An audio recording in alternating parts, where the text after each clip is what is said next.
Shalom saudaraku sekalian, sangat membahagiakan bisa berjumpa lagi dalam program Bible Study Online CK7. Hari ini kita akan belajar dari Mazmur pasal yang ke-45 mengenai nyanyian pada waktu pernikahan raja. Mazmur nyanyian pengajaran dari Bani Korah yang dilantunkan pada upacara pernikahan Raja Yehuda atau Raja Israel. Namun, baik tradisi orang Yahudi maupun tradisi umat Kristen mengartikan bahwa nyanyian ini secara rohani yaitu pernikahan Allah dengan umatnya, yaitu umat Israel.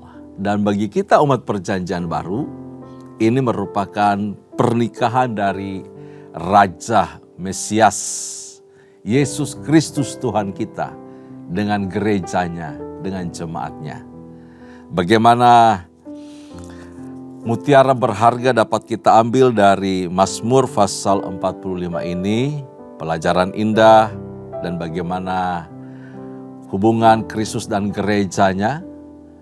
Kita akan baca sebentar lagi dan renungkan bersama-sama, karena itu siapkan hati kita. Mari saya ajak kita hampiri Tuhan, kita masuk hadirat Allah. Kita mau sanjung sembah Raja kita, kekasih kita, Yesus Kristus Tuhan namanya. Haleluya. Inayasana.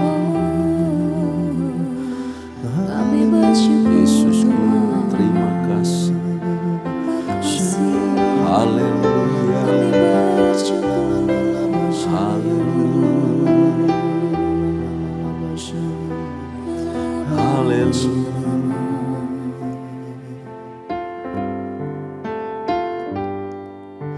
Bila ku melihat apa yang kau buat di dalam hidupku ini, hanya air mata, tanda sukacita mengalir di hidupku. Ku bersyukur, ku bersyukur atas kebaikan-Mu, Yesus. Ku bersyukur, ku bersyukur atas kasih setia-Mu.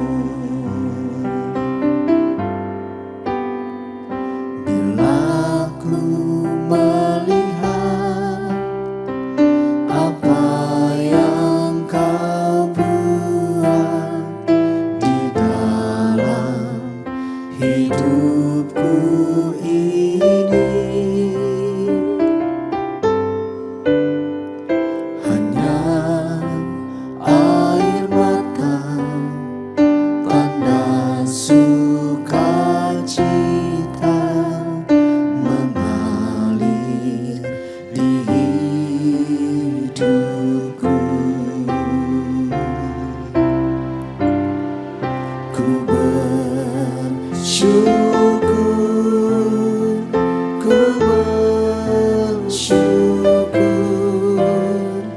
atas kebaikan-Mu, Yesus. Ku bersyukur, ku bersyukur atas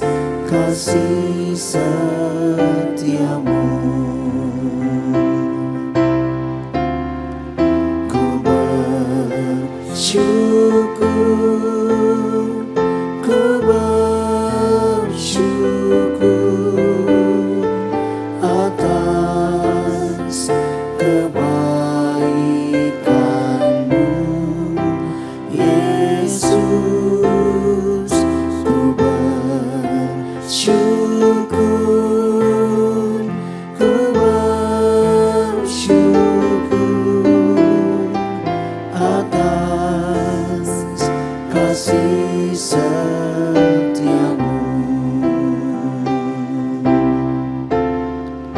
Ku bersyukur, ku bersyukur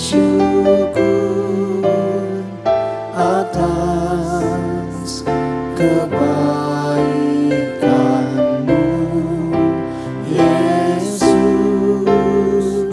Ku bersyukur,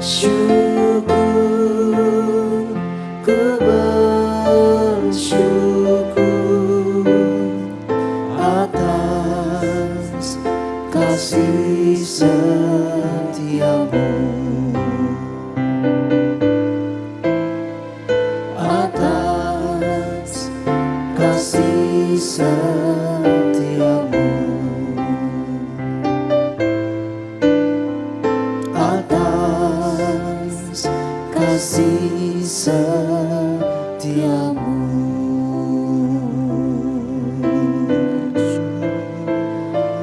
Kami bersyukur Tuhan,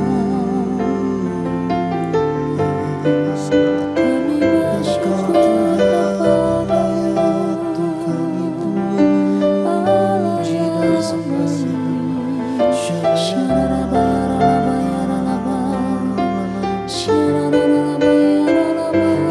Segala yang terbaik yang Tuhan kerjakan dalam hidupku, ku bersyukur. Terima kasih, terima kasih. Haleluya, haleluya, haleluya.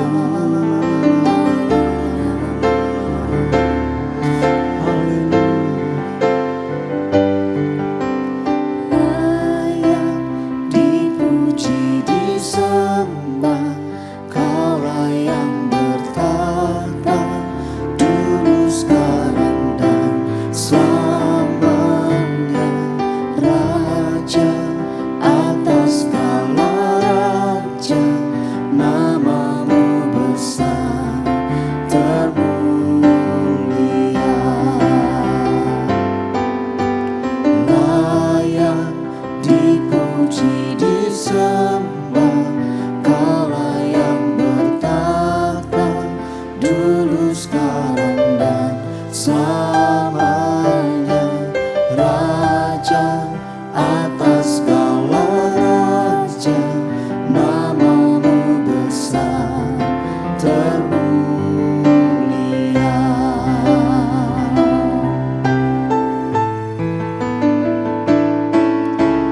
Layak dipuji, disembah, Kaulah yang bertahta dulu, sekarang, dan selamanya. Raja atas segala raja, namamu besar termulia. Layak dipuji, disembah, Kaulah yang bertahta dulu, sekarang, dan selamanya. Raja atas segala raja, namamu besar termulia.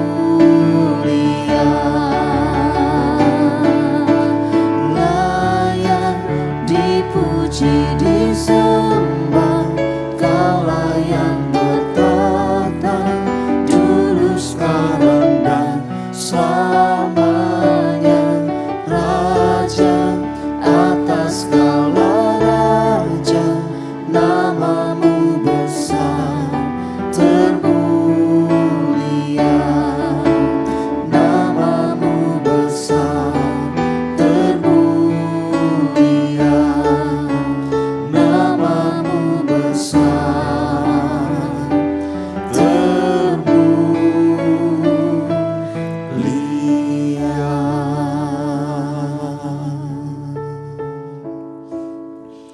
Yesus Tuhan kami, Raja di atas segala raja, namamu termulia di atas segala nama.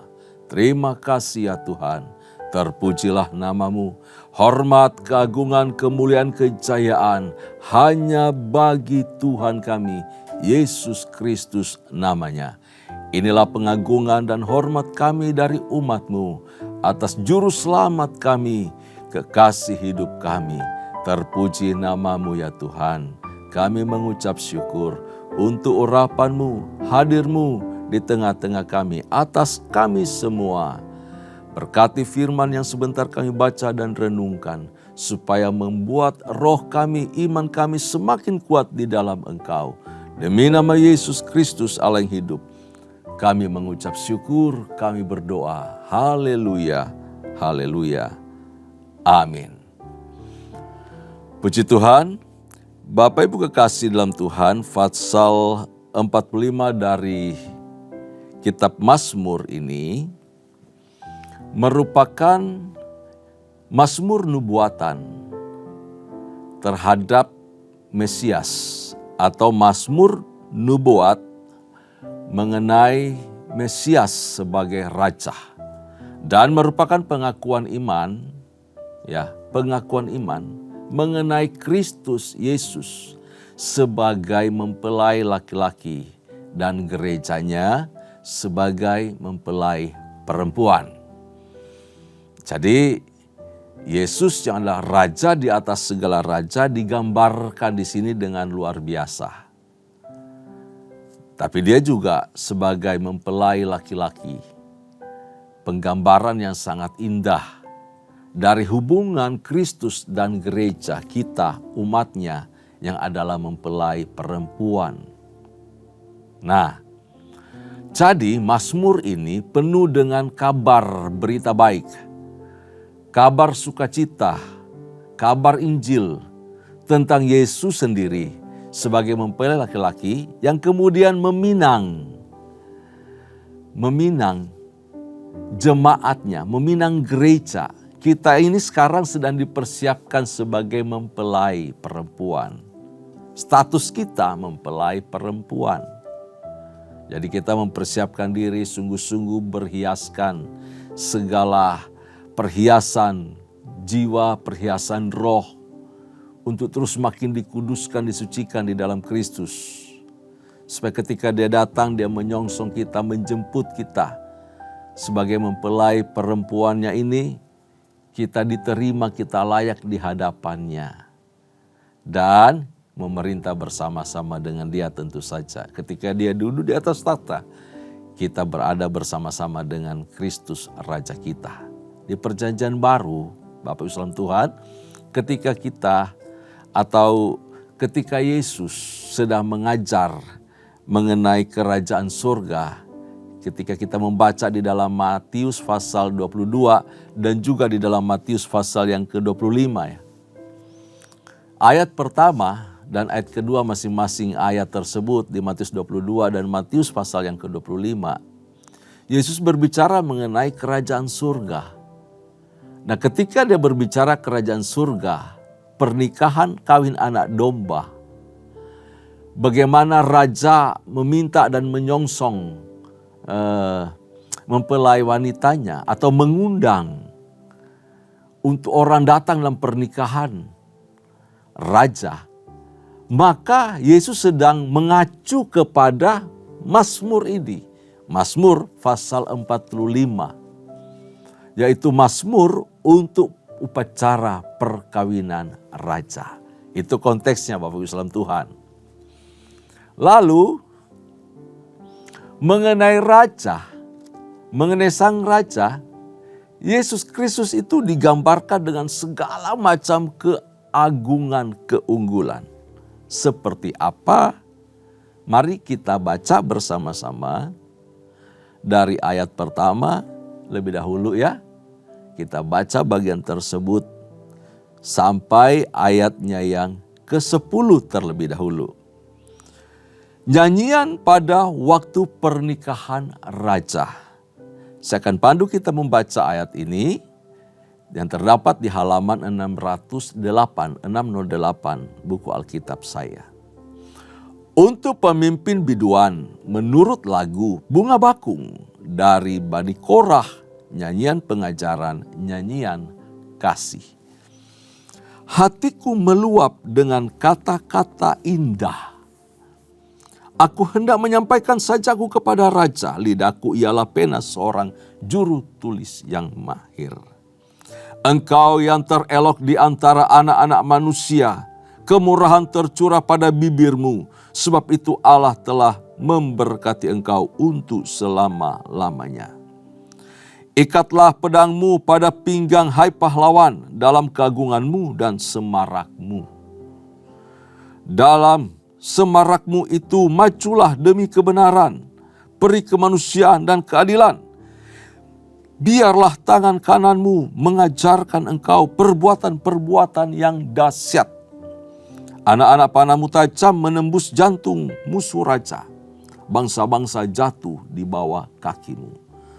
Tahtamu kepunyaan Allah, tetap untuk seterusnya dan selamanya. Dan tongkat kerajaanmu adalah tongkat kebenaran. Engkau mencintai keadilan dan membenci kefasikan. Sebab itu Allah Allahmu telah mengurapi engkau dengan minyak sebagai tanda kesukaan, melebihi teman-teman sekutumu. Segala pakaianmu berbau mur, gaharu dan cendana. Dari istana gading permainan, kecapi menyukakan engkau. Di antara mereka yang disayangi terdapat putri-putri raja. Di sebelah kananmu berdiri permaisuri, berpakaian emas dari Ofir. Nah, mengenai raja, yaitu Yesus Kristus digambarkan punya keunggulan yang hebat, keunggulan pribadi dan karakternya yang paling elok, paling ramah, melampaui segala-galanya. Ini penggambaran luar biasa dari Yesus Kristus Tuhan sebagai Mesias, Sang Raja itu.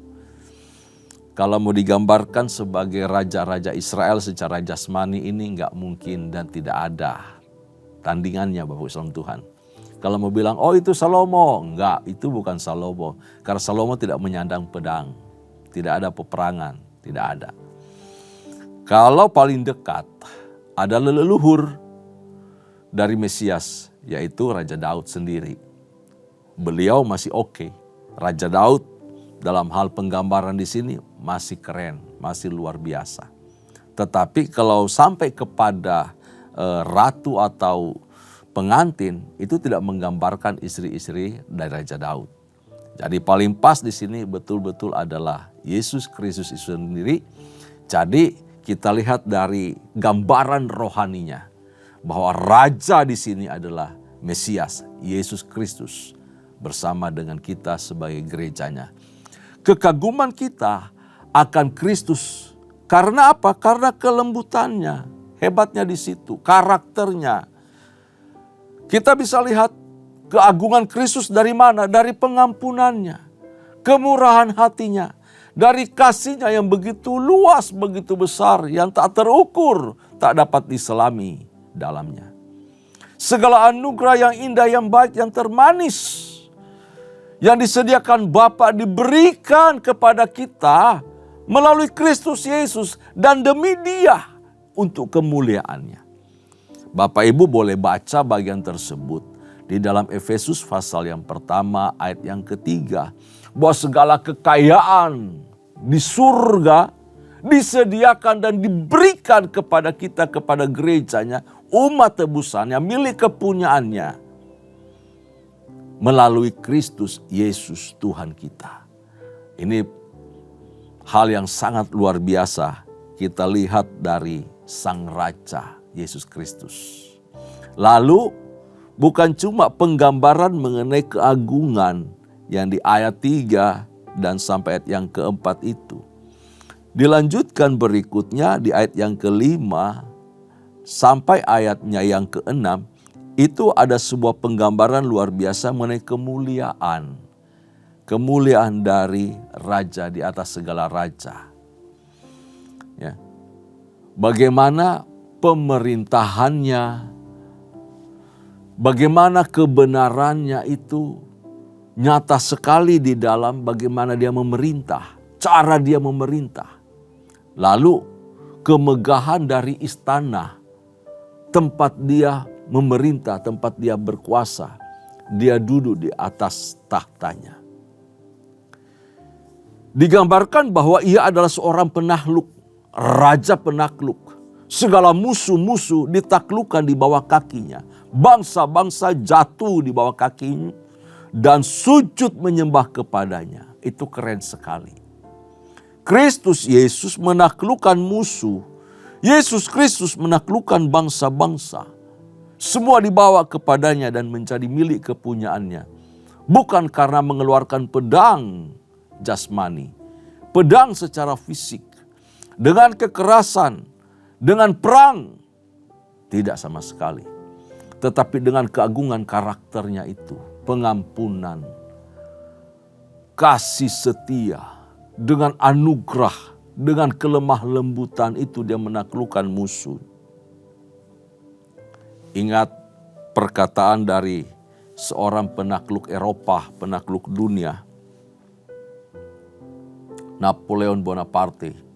Dia mengatakan begini, "Aku menaklukkan dunia dengan pedang.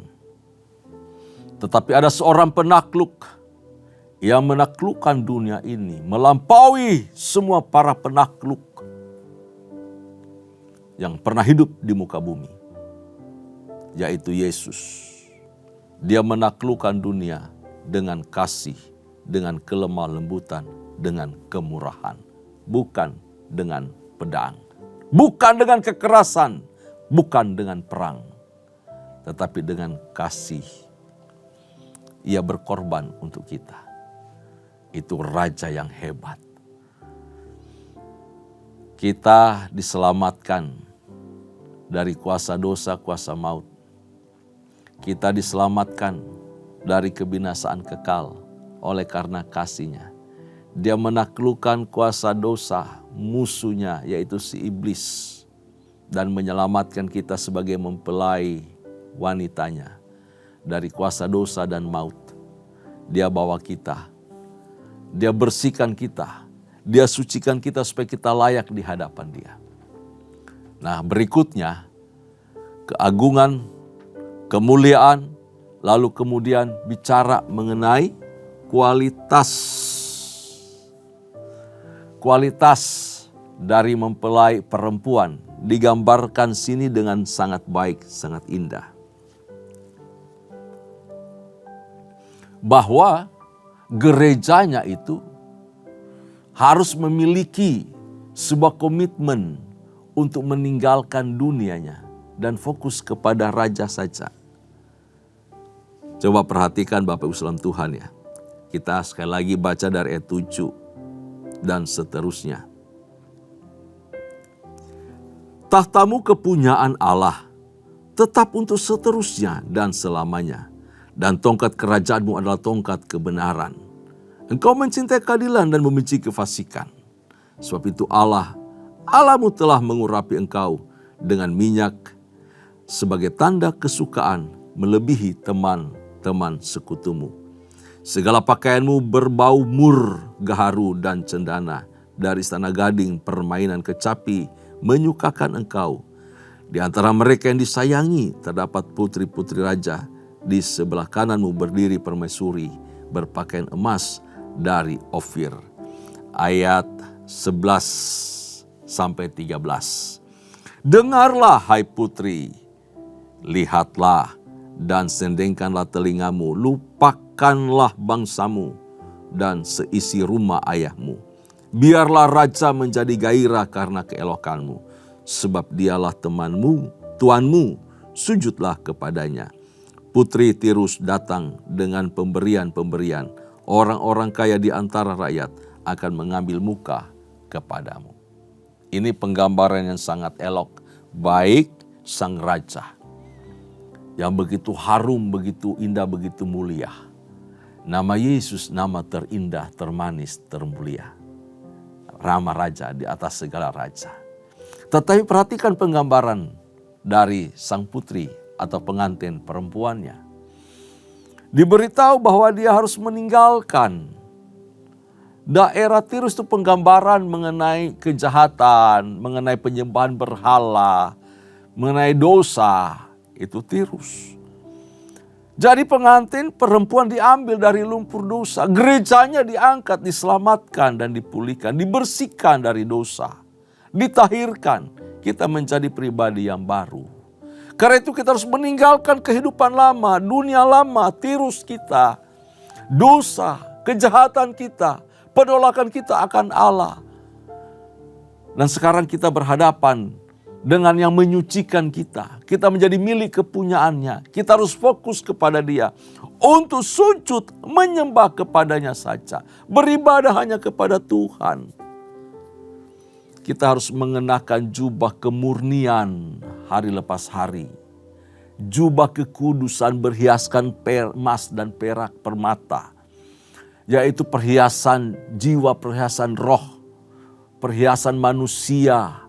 Di dalam sini, bagian innernya bukan luarnya, tapi manusia, batiniah kita harus disuci kuduskan terus lepas hari, setiap waktu, untuk supaya kita berkenan di hadapan Tuhan, Raja kita.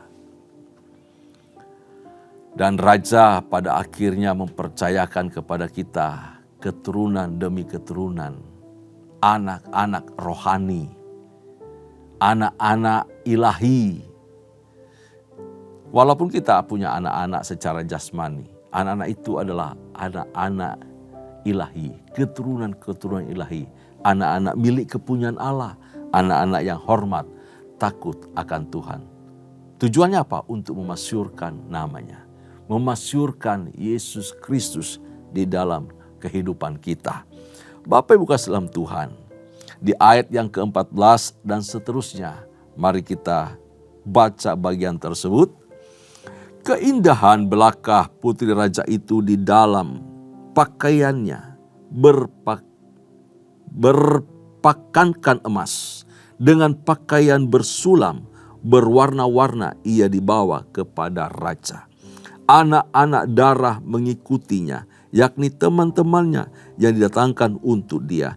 Dengan sukacita dan sorak-sorai mereka dibawa, mereka masuk ke dalam istana raja. Jadi kita gerejanya tidak hanya menjadi pengantin wanita dalam penggambaran di sini, tetapi juga sebagai pengantin wanita kita memperbanyak jiwa-jiwa orang-orang yang akan sujud kepada raja dan menjadi milik kepunyaan raja. Karena itu kita punya panggilan bersama-sama sebagai gereja Tuhan untuk terus menyelamatkan orang-orang yang terhilang di luar sana, sehingga menjadi milik kepunyaan Allah. Kita bawa mereka bersama-sama, kita menjadi mempelai Kristus. Ada banyak jiwa-jiwa menjadi anak-anak rohani kita kelak nanti. Kita harus mengabarkan Injil dimanapun Tuhan tempatkan dan bawa kita pergi. Supaya mereka juga menjadi milik kepunyaan Allah. Sembari kita terus menyucikan diri kita, membasuh diri kita dengan darah kudus Tuhan. Membuat hidup kita terus kudus di hadapan Allah. Layak sebagai seorang pengantin. Layak sebagai gereja yang kudus di hadapan Tuhan. Lalu masuk ke istana, kita menikmati pesta nikah anak domba. Pesta kawin anak domba. Nah, di ayat yang ke-7 sampai 18, ini disebutkan anak-anak rohani. Di sini disebutkan sebagai keturunan-keturunan milik kepunyaan Allah. Para bapak leluhurmu hendaknya diganti oleh anak-anakmu. Ya, setiap generasi akan berganti. Orang-orang kudus Tuhan juga akan berganti, turun-temurun. Dari generasi kepada generasi, milik kepunyaan Allah itu akan terus bertambah. Generasi berikutnya akan menjadi pengganti generasi sesudahnya. Engkau akan mengangkat mereka menjadi pembesar di seluruh bumi. Orang-orang punya roh takut akan Tuhan, milik kepunyaan Allah, anak-anak Allah. Mereka adalah orang-orang yang bisa mewarisi bumi. Mereka disebut anak-anak Allah. Mereka yang punya belas kasihan. Mereka yang hidup di dalam kekudusan. Mereka yang berstatus sebagai milik Kristus, mempelai Kristus, akan mewarisi bumi. Bahkan mereka memerintah bersama Kristus di seluruh bumi. Aku mau memasyurkan namamu turun-temurun. Sebab itu bangsa-bangsa akan bersyukur kepadamu untuk seterusnya dan selama-lamanya. Pujian, hormat, ucapan syukur, keagungan akan terdengar di mana saja. Dimanapun kita berada, di tengah keluarga, di lingkungan masyarakat, di gereja Tuhan, di bangsa ini, di jalan-jalan raya, di gunung, di bukit, di lembah, akan terdengar banyak pujian, banyak pengagungan kepada Raja di atas segala raja. Dimulai dari kita, terus anak-anak kita, keturunan kita, semua akan bersyukur mengagungkan Tuhan, memuliakan Dia, Raja di atas segala raja. Pujian itu membuat namanya harum dan orang akan sujud menyembah kepadanya. Ketika kita punya roh takut akan Tuhan, ketika kita mempersiapkan, membersihkan hidup kita, tetap bersih, tetap kudus. Jubah yang kita pakai adalah jubah kekudusan, keadilan, kebenaran. Maka Tuhan akan dipermuliakan. Yesus akan dikenal sebagai Raja Adil, Raja Mulia, dan Dia agung. Namanya akan harum, semua makhluk di bumi akan sujud menyembah. Musuh akan tunduk takut, takluk di hadapannya, dan mengakui Dia Raja di atas segala raja. Sebagai gereja, sebagai pengantin perempuan, mari kita persiapkan hidup kita terus menerus. Tuhan segera akan datang. Sebagai mempelai laki-laki akan menyongsong gerejanya. Tuhan tidak akan lama lagi datang, Bapak Ibu saudara Tuhan. Terus pelihara hidup kita di dalam kekudusan, di dalam kesucian, di dalam persekutuan yang indah. Bersama-sama dengan Dia di dalam roh yang kudus. Membawa hidup kita terus berkenan di hadapan Tuhan. Dan ketika Dia datang, Dia dapati kita layak. Dia dapati kita tak bercacat celah di hadapannya. Kudus, suci, dan murni, tiada celah. Itulah gereja yang diidam-idamkan oleh Kristus sebagai mempelai wanitanya. Kita akan dibawa masuk ke dalam pesta pernikahan anak domba. Di sana setiap kita akan bersuka cita, beria-ria, berhadapan muka dengan Raja yang kita kagumi, hormati, agungkan, dan muliakan. Tuhan Yesus memberkati kita. Tundukkan kepala, kita berdoa. Bapa Surgawi, terima kasih buat hari ini kami mengucap syukur. Kami telah membaca firman-Mu dan kami merenungkan bersama-sama kebenaran firman-Mu ini. Kami bersyukur ya Tuhan, kami diingatkan untuk terus hidup kudus, berkenan di hadapan Allah. Hidup suci di hadapan Tuhan di tengah-tengah dunia yang semakin rusak ini. Sebab kami adalah mempelai-mempelai Kristus, pengantin perempuan yang telah diambil, yang telah dipisahkan keluar dari segala dosa dan kejahatan. Keluar dari penyembahan-penyembahan yang tidak benar. Dan fokus kepada Kristus, kepada Tuhan, kepada kemuliaan-Mu. Terima kasih ya Tuhan. Kami bangga punya Yesus. Kami bangga punya Raja di atas segala raja. Kami bangga kami menjadi umat kepunyaan-Mu. Terima kasih ya Tuhan, berkati kami semua, berkati umat-Mu, berkati setiap pribadi, keluarga demi keluarga, orang tua maupun anak, pekerjaan pelayanan mereka, apapun yang dikerjakan tangan mereka jadikan berhasil dalam nama Yesus. Terpuji nama-Mu ya Tuhan, menjelang hari kedatangan-Mu, kami sebagai gereja-Mu terus menerus mempersiapkan hati, terus menerus untuk menyucikan hidup kami dari segala bentuk kecemaran. Supaya kami layak di hadapan-Mu, kudus di hadapan-Mu. Dan kami pengantin yang siap untuk dijemput oleh Tuhan. Terpuji nama-Mu ya Tuhan. Kami mengucap syukur, kami berdoa. Kekasih-kekasih Tuhan, arahkan hatimu di hadapan Allah dan terimalah segala berkat anugerah yang melimpah dari Allah Bapa, kasih sayang di dalam Kristus Yesus Tuhan serta persekutuan yang manis dengan Allah Roh Kudus menyertai kita mulai hari ini sampai parusia. Tuhan datang pada kali yang kedua, bahkan sampai selama-lamanya. Setiap kita yang percaya, sama-sama katakan, amin. Puji Tuhan, shalom. Tuhan Yesus memberkati kita.